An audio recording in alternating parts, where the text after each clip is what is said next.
I was a military reformer, and I still am, of course, you go to these trade shows. And one of the biggest trade shows is AUSA, the Association of the U.S. Army.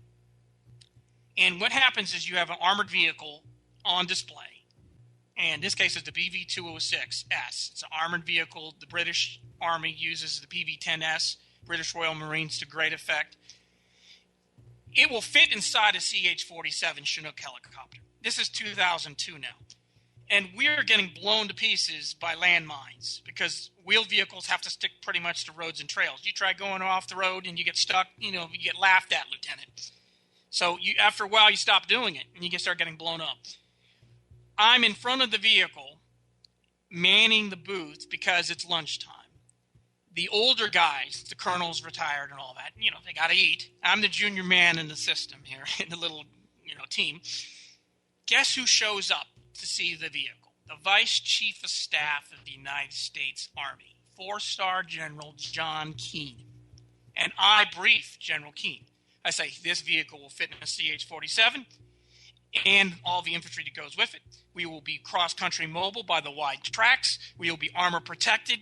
We'll have a 30-millimeter automatic cannon on top. That means when we fight the Taliban, we dominate. We don't just exchange fire from equivalency. Our shells explode. He either gets turned into pink mist or he runs away. We save lives, avoid the landmines, cross-country mobility. Let's buy 50 of them, sir. And he agrees. He says, this is great, good idea. I said, let's buy 50 of these for your old unit, the 101st Airborne Air Assault, which is a helicopter unit. It's really not airborne anymore. There's a few units that parachute jump, but right now it's mostly helicopter. He agreed. Says a great idea. It's not threatening any other program because, the Malincomp is driven by greed and ego, and they have thousands of these Stryker trucks they're buying, which is really from Clinton-era permissive peacekeeping. Is these wheeled vehicles don't look so threatening. Well, believe me, if you're an unwanted guest in some country and you've been there for several years, they're going to blow you up if you're driving in an ice cream truck. It doesn't matter. But these Clinton people wanted wheeled vehicles, so General Shinseki bought the Strykers and their death traps. You can't take them off-road. They're constantly getting stuck. So you're driving into landmines. So anyway, I'm not saying let's disrupt that, even though I would. I'm saying let's buy 50 of these vehicles that are tracked, that fit inside the helicopters, and get off the damn roads. He agrees. Later on, not a damn thing happens. Not a damn thing happens. I find out later, General Keane is going to Bilderberg meetings. Now that means he's committing treason. He is breaking the Logan Act. The Logan Act says, you're not supposed to be representing the United States of America as a private citizen at these little demented secret society meetings. So that's what taught me that, there's something more here than you presenting a good idea, having all your facts in line, and being persuasive and not being a jerk and being humble and all that. Doesn't mean a hill of beans if the people at the top want the U.S. military to be up. They want the U.S. military to be up because when we deploy and bleed, prolong the war, which means more ka-ching for them. Rotating brigades in and out of Iraq or Afghanistan means more money and more ego because you get to wear a combat patch, right? Furthers careers. Then smothering the conflict with victory and getting everyone living at peace, which in Iraq would have been saying, look, we can't have a strong federal government. It's not going to happen. We need to have a confederacy. I know, the C word. You have a Sunnistan, a Shiistan, and a Kurdistan. They are semi-independent. They all get to share the oil profits. They wall each other off. Everyone lives at peace. That's not what the Illuminati want. The Illuminati do not want peace. They want perpetual war. Have you actually got any evidence for this Illuminati? A lot of people come up with it. As far as I know, it's just a historical group of sort of super Freemasons. But, the evidence for them to exist today is pretty much zero. No, not zero. I briefed an Illuminati member. His name is General John Keane. He's a member of the Bilderbergs, and he goes to these confabs like the Bohemian Grove. These people are Satanists. They believe that in this life, if you step on people's toes and you're an asshole, you're going to get further along and you'll be rewarded by whatever you conjure up for yourself. And then when you die, the lights go out. Okay, so, I mean, just give us your kind of, in a nutshell, situation report on who is the Illuminati and what we need to know about them. Right. There's the Rockefeller Illuminati since 1945 have been running America. They're led by, of course, David Rockefeller. There are people that congregate around the Council of Foreign Relations. There are people that the Trilateral Commission. There are people that are techno-wonks. They're Washington Beltway think tankers. That's their flavor. They're into violence.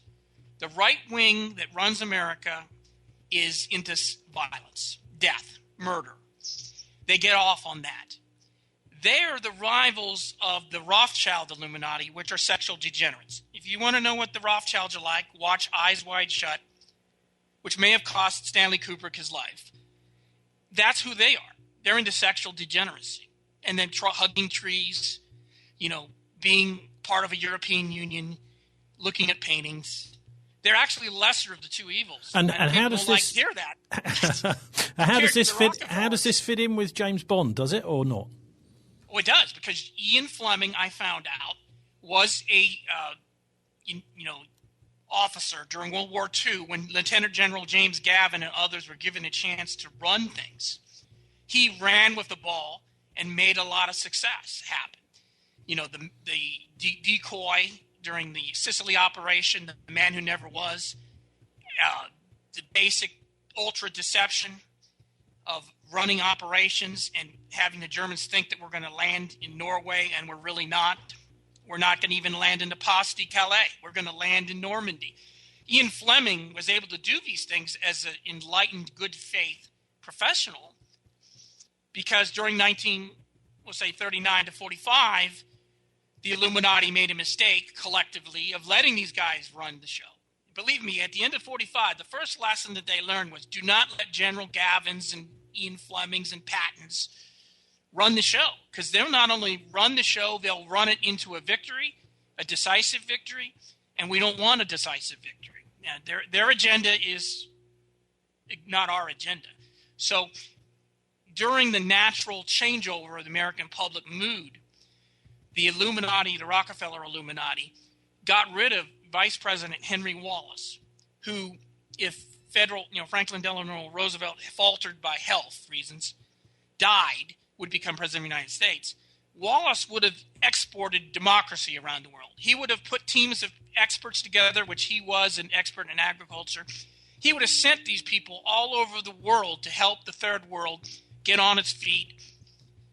And the British didn't like that because that would hurt their colonialism, so Churchill opposed it. So this is one of Churchill's main mistakes, is it looks like Churchill was in favor of getting rid of Wallace. Well, I can tell you one thing. Deception planner Dennis Wheatley, a novelist, in his book, The Devil and All His Works, that he published, I think it was in the late 1960s, early 1970s, very strongly hinted that Winston Churchill, he believed, was actually a member of the Illuminati. Well, I was quite surprised to read that by Wheatley. I mean, he'd been intimately involved with people like Ian Fleming, and as a deception planner, through the sort of back tactics of the Second World War. So he was in a position to know about it, having also interviewed people like Aleister Crowley and Harry Price, other people who were connected with the occult during the Second World War. There's also rumours, and I'm not sure if you could collaborate any of this, that Crowley actually interviewed Rudolf Hess after he'd landed in Scotland in a strange mission in a Messerschmitt in 1941, just before the Nazi invasion of Russia, Barbarossa. Right. I think that what you have here is what I call the particulars. The particulars, if you track them down, end up being a smoking gun. And that would take the researcher along a path of, let's say, going to the presence, where Hess was at, and looking for a little clue like a logbook entry to see if Crowley signed in to where, Hess was being held. But from a logical perspective, Hess was deeply involved in astrology, and any angle that could be played, I would think Ian Fleming would say, go for it. He'd say, if Crowley, could get Hess to talk, I'd say send him down. So the chances of it being true are very high. And if you just need to be anal retentive about it and get the particulars and get the smoking gun document, that just means basically you need some money and some free time, and then you go about your country looking for that smoking gun to prove that Crowley met Hess. Okay. I mean, I asked you about what you would say to Marine Corps recruits or whatever. What about people coming to read Ian Fleming for the first time? What have you learnt about him and James Bond that, He's it's writing actually in code. that it helps? Yes. That it helps. If you're beginning to read a novel, it's quite nice to have some of this kind of stuff decoded in the background as you're reading it, isn't it? Yes, sir, because Ian Fleming was a member of the Illuminati, Rothschild Illuminati, by way of his banker ties. His family was a banker family. So he's automatically born into the Illuminati. But what I think Ian Fleming, and this is the subject of my book, James Bond is Real, is a hero of mankind. I do not believe that Ian Fleming, when you read about who James Bond is, his character, always fighting for the people, you realize that he's writing in code about the Illuminati and the things that the stunts that they pull in his books, most obvious being Moonraker, because he's got the Nazi scientists, the Mighty 50, coming to England, supposedly to help England with a nuclear-tipped missile. And meanwhile, he's getting a real nuclear missile from the Soviets to destroy London, to demolish the financial capital of the world, to get a ka-ching. This is very much like 9/11 in 1954 that Fleming is writing this. So what you have to do when you read James Bond's novels is get it out of your head that this is fluff that he's concocting out of his head. Ian Fleming himself said, everything I write has a precedent in truth. He's trying to tell us, without getting himself killed, that these stunts that he describes in his different plots are exactly the stuff the Illuminatis are doing. But I mean, some would say it's just MI6 propaganda, that stuff. He was given the job of writing James Bond to boost MI6 propaganda. Ian Fleming was an MI6 agent. At the war's end, he was a reservist, a Naval Reserve intelligence officer until 1951. And as soon as the war ended, he was working for MI6 in the research development department. And this first job was to improve morale by writing a superhero who conquers the world with his, intelligence officer skills and savoir-faire, sex and romance and all that. That was his writing assignment from MI6 to write James Bond. Now, as that continued, he deviated from his mandate and started dropping hints about real-world missions, real-world things like the Royal Australian military. I don't know if they call them royal all the time. But, well, I mean, the other thing is, of course, their own counterpart to MI6. He's dropping a lot of hints. In Her Majesty's Secret Service, for example, this whole thing of the Terminator technology, releasing that out to into the environment as a kind of threat to bring governments to heel also is pretty chilling. What about, I don't know if you've looked into this, but I understand Fleming was part of this very special section of MI6 during World War II, which wasn't accountable at all, not even to the Ministry of Defence, was personally funded by the King, called M Section. Right. The M Section comes from the work of Christopher Crichton, Operation James Bond, and that's called The Last Great Secret of World War II. Christopher Crichton's real name is John Ainsworth Davis, as you know, and it's really not a false name to be called Chris Crichton, because Christopher is one of his names and Crichton apparently is one of his family tree names. So I try to inform people that John Ainsworth Davis is Christopher Crichton, but it's not him just conjuring up this name. He's having a pen name, but it's not really far from the tree. He really was the same person. Now, the thing is that his novel came out, and it's a nonfiction. It's not a novel. It's, OPJB came out in 1996 during the interlude between, James Bond movies. And what I can't figure out is how come this story of Christopher Crichton, John Ainsworth Davis, and Ian Fleming leading a mission for M Section to go into Berlin which logically makes sense, by parachute into the lake and using kayaks to use the water system to bring Martin Bormann out so they'd have a cool billion or two to later on, create the British atomic bomb. Why this didn't receive any kind of reaction from the James Bond fan world, I still do not have an answer on that. I mean, I talked to people in the James Bond fan world and said, what do you think about OPJB? Ian Fleming actually at the end of the war going on a real-world mission. And it's like they've been brainwashed. It's like somehow they've been hypnotized to have a mental block. Well, it hasn't had the hype that the Bond films have, even though it's got the same name. But, I've tried to correct that myself. I write some James Bond fiction myself through Canada. The copyright is, expired over there in Canada.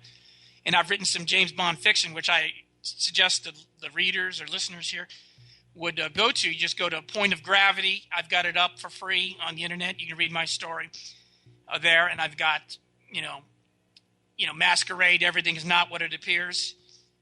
That's up online for free. And then the last one I've written was a James Bond fiction story called The Bell Tolls for Thee. The poppy is also not a flower. It's something else. So I've got these James Bond fictions where I integrate the reality that Ian Fleming was an actual James Bond and not just a paper bureaucrat. So you're kind of picking up almost where Fleming left off with this character. Any other websites you'd point us towards, Mike?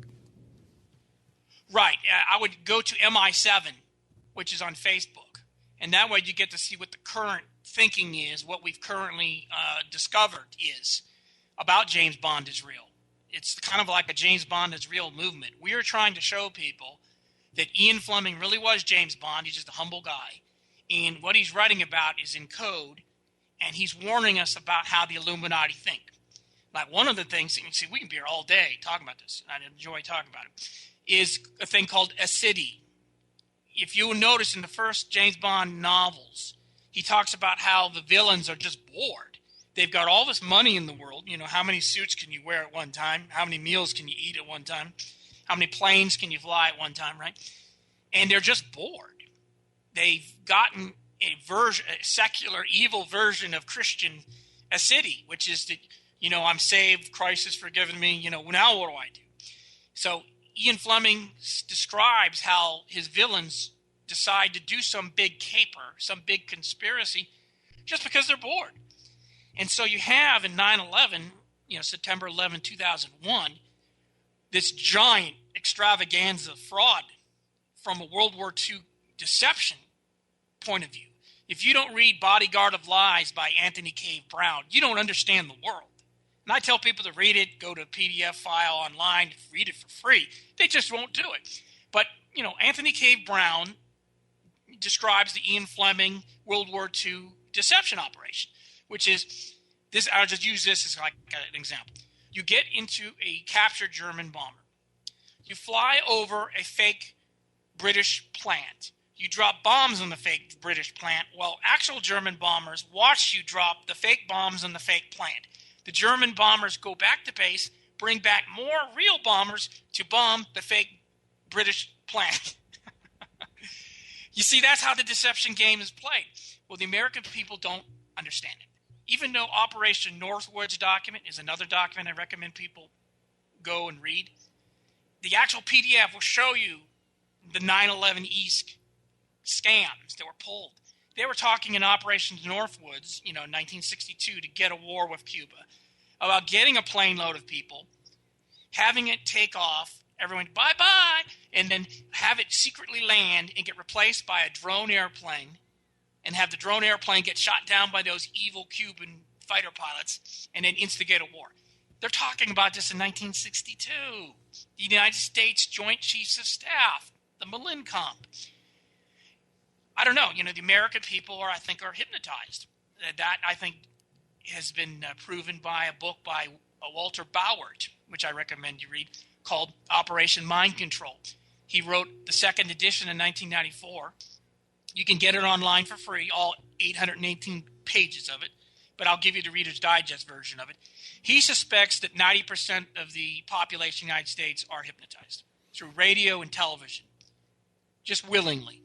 Well, I mean, you do wonder sometimes some of the nonsense that comes out of US television, but we're getting a kind of almost a copy of it here in Britain too, the same kind of anaesthetised, dumbed-down nonsense served up by the London media. But look, you've got quite a lot of insight into the stuff that's going on in the world, Mike. What do you make of the way Syria and Ukraine is going to play out in the next couple of years? It depends. Let's say President Trump becomes the reality, right? It will depend on the amount of advice and the quality of advice he's fed. If Trump is fed this line of bull that the Ukraine is, some wonderful country the United States and Europe should threaten its very survival on defending, then we will have a mini war in the Ukraine because you have the Malenkov hurting for profits. They need a boogeyman. And if they think that it can be kept down to a non-nuclear level, which happened before, I'm not saying it's sound. I totally disagree with this. The Red Chinese fought us in the Korean War. And you say, well, they didn't have the nuclear weapons then. Right, but it's the idea that superpowers can somehow, fight with one arm tied behind their back. That would be a fear. That would be a worry that we would fight through the Ukrainians and then the Russians would fight through the Russian separatists, and we'd have a de facto World War III that way. In the case of Syria, what's happening in Syria is the Central Intelligence Agency has created a hornet's nest by choice to attract nihilist Islamists there. Nihilism is the belief there's nothing worth living for. I'm going to die, have 20 virgins, whatever.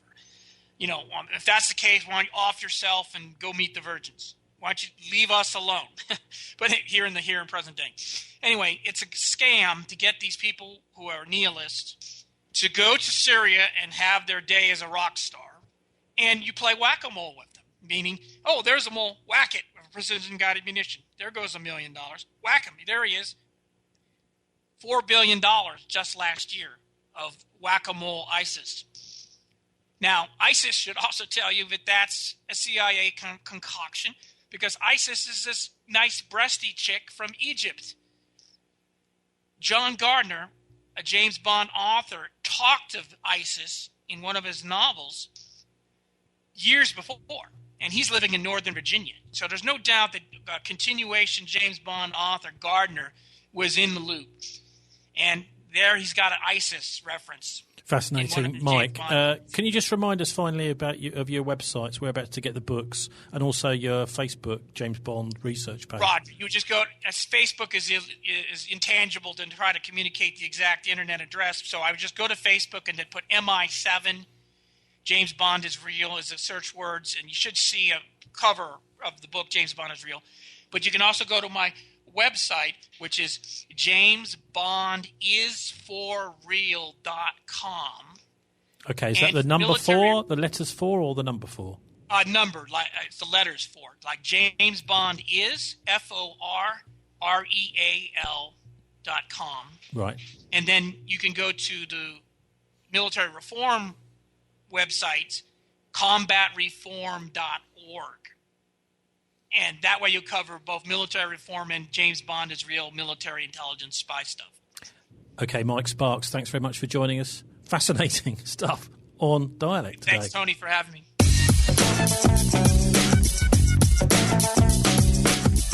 You're listening to dialectradio.co.uk, your local community radio run by volunteers. Log on to our website at dialectradio.co.uk to find out more.